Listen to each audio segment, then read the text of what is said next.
So welcome back to the channel, everyone. Triple M here, and if you have an Nvidia Shield TV and you want to find a way to view your cameras, watch this video. It shouldn't be too long. We're going to jump into what is cool about this application. It is a free application, but they do have some paid version. We're going to jump into the differences here. Of course, if you're new to the channel, subscribe, smash the notification bell.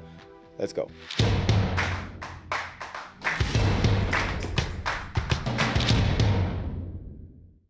All right, so before we jump into it, just know that the Nvidia Shield has to be on your network. Your cameras have to be on the network already.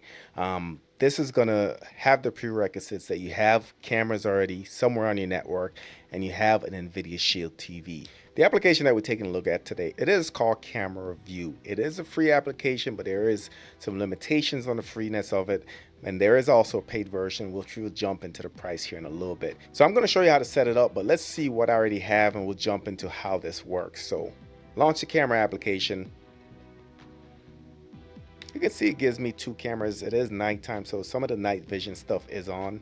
So I can switch between camera one, all right, which just kind of shows the front yard a little bit.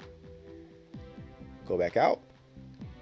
You can go to the second camera or the first camera, how you want to look at it. So this camera is actually a PTZ camera, pan tilt zoom. So if I was to click on it, so you can use the buttons right here to kind of move around side to side, up and down. But also if you want to do something with a preset, so let's go to preset 7. All right, so that goes in the middle of nowhere apparently. Preset 9, it goes there. Let's see where 10 goes.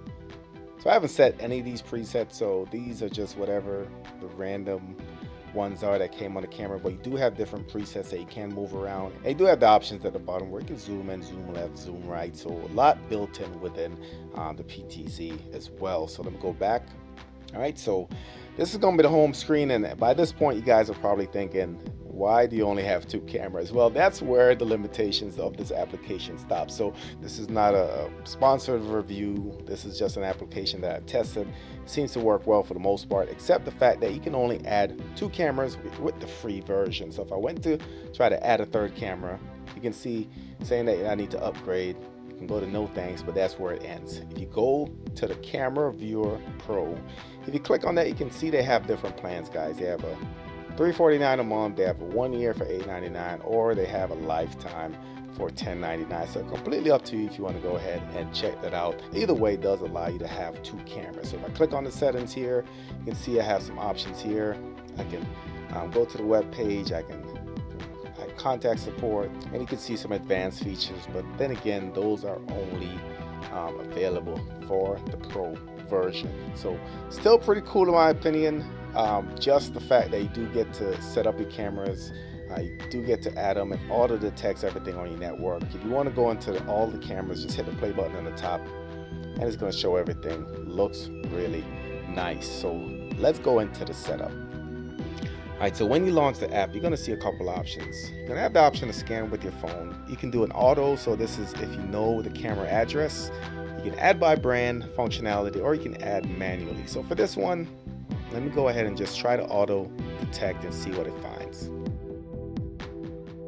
All right, so for me, it looked like it found a lot of my cameras, looked like most of them. So found my Amcrest, 1, 2, 3, 4. So found some Amcrest camera, looks like. Also found a RTSB. So let me click on the first one, see what my options are. So camera 1, you do have to put in your username and password, so let me go ahead and do that off camera. All right, so once you put in the credentials, go ahead and add camera. It will pop you a couple options, so I'm going to go ahead and leave all of those checked.